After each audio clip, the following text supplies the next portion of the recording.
just drop into your body. I'm going to do a little meditation. And take a breath.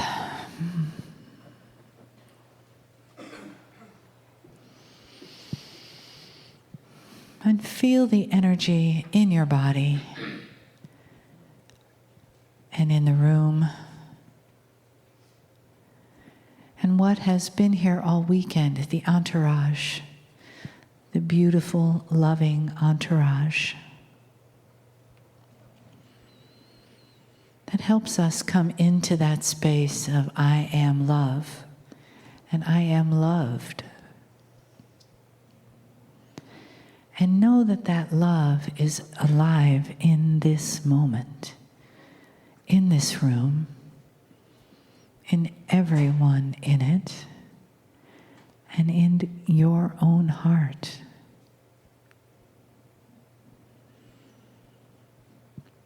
And feel the presence of love right now.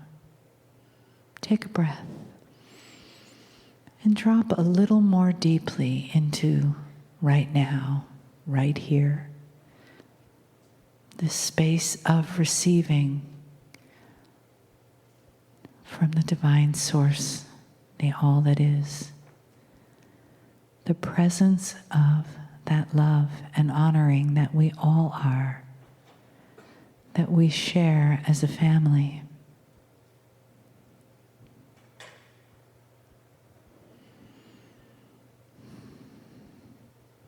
And let your breath gently resonate with your heartbeat so that you continue to soften that place around your heart. Continue to open that place around your heart to the energy, the possibilities for healing, the endless love that is here and that always awaits us, and that is always the beautiful message from Kryon. Greetings, dear ones. I am Kryon of Magnetic Service. Once again, there must be an adjustment time. The adjustment is in reality, discernment, paradigm. Even for those of you so awake and aware, it's still a man in a chair. The voice is the same as it was a moment ago. But those of you who can discern know that the energy is not the same.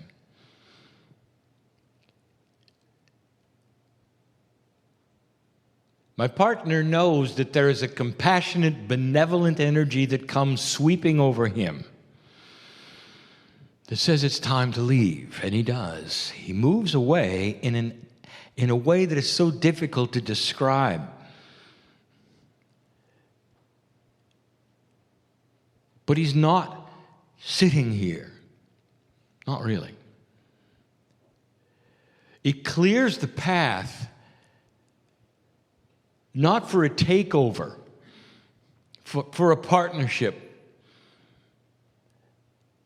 He used to work at it, working way too hard at it, and then he learned to let go. And at the point he let go, the messages started to flow.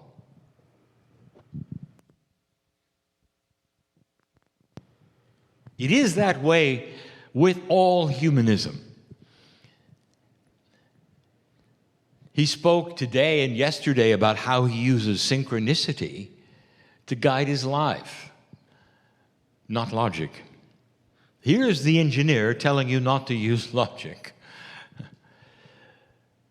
It's really a combination, isn't it? It's the logic of survival, based upon spiritual common sense and logic that says Spirit knows an overview that you don't. Therefore, if you can learn to trust Spirit, you get an overview that you could never have yourself. And so rather than going for that which you know, you go for what you don't know, but which is available. That's synchronicity. You know, it is calling upon an area that all of you have, but it's tough to get to, really tough. You got to step outside of that which you're comfortable for and with.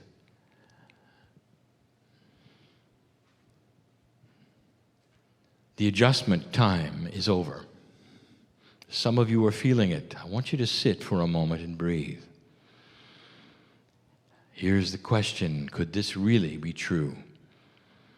Right now,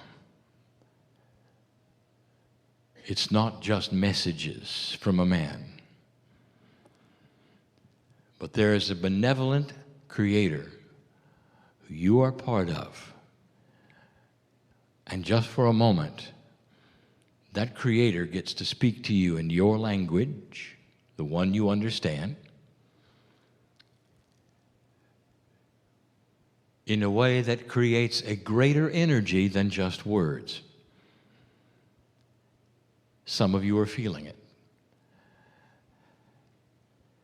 These channels are not about information. These are meditative channels where I just get to sit and love you. Yes, there are those listening. Yes, there are those who will be on a whole different plane than you are, an attitude different than you are, a paradigm at a later time listening to what you call a recording. They'll receive it too. Because Spirit is that way, timeless. If I told you that Spirit knows the potentials of who will hear this, is that too odd to you?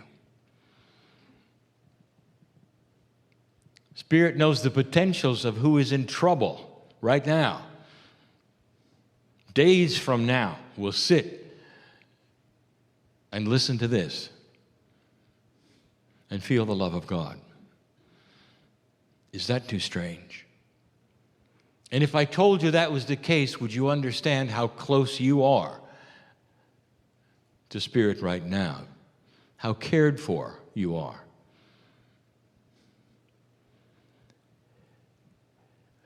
There is a process that you must be aware of. We've told you again and again that the human being who just sits there waiting for God will sit a long time. You may be aware of Spirit, of the great central source. You really may be a believer. You really may be an old soul who says, yes, I feel it, I know it. And you may be frustrated that nothing is happening.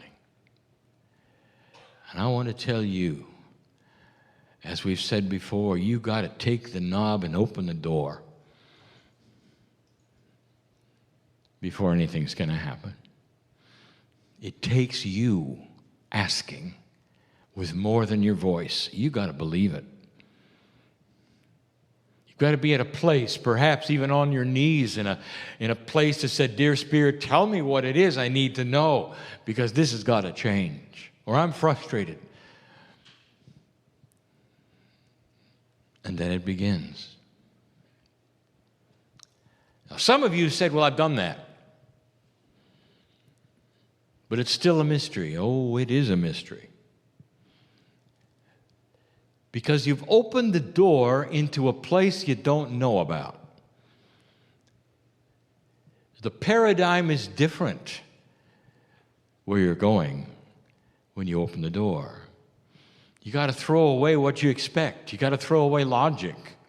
You've got to be comfortable to open the door, walk inside, and say, this is where I belong. I don't understand any of it, but boy, does it feel good. You're more than noticed, dear ones. We walk with you all the time. But at the point at which you say, I am here, I am ready, I'm walking in the door, then a partnership starts that wasn't there before. This is called free choice. It's interesting that in this new energy, there are more people starting to look around. There are more that don't understand what they don't know, and they'll come to a place like this to hear me. And that then creates an energy, not necessarily of understanding what it's all about, but an energy that says, finally, I know I can open the door. And that's all they may leave with, and that's all they need. But I want to go beyond opening the door.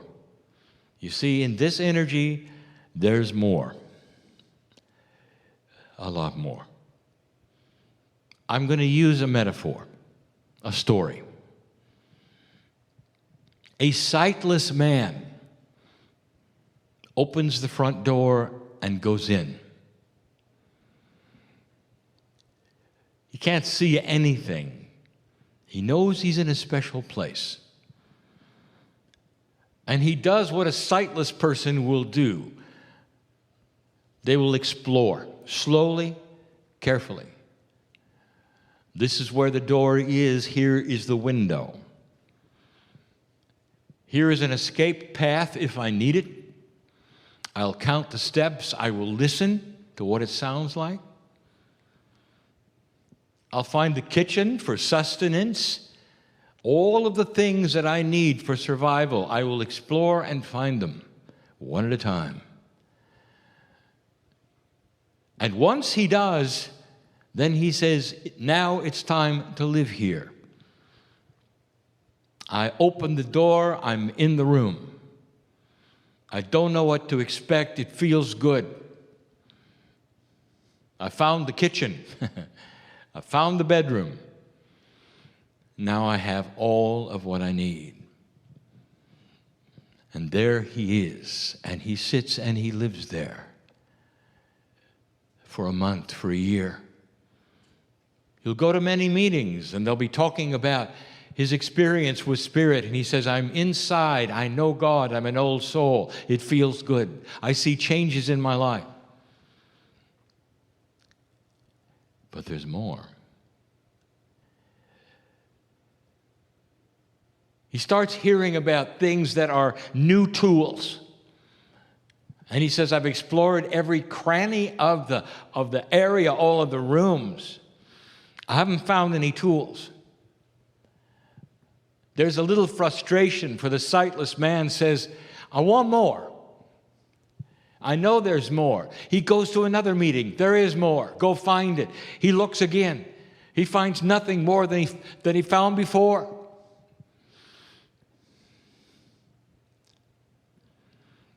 And then he's visited by a person who is not sightless. By a person who can see better than he can, because this person has been aware of things that he was not. And they get to talking. And the sightless man says to the one who can see, I've looked everywhere. Can you help me find something I've missed? And the sightless person is begging, what is there that I missed? And the one who can see looks across the room and says, did you ever find the elevator? And he says, I thought it was a window. What's the elevator? And the one who can see says, you didn't know you've walked in to an 80-story building. You spent your life in one room.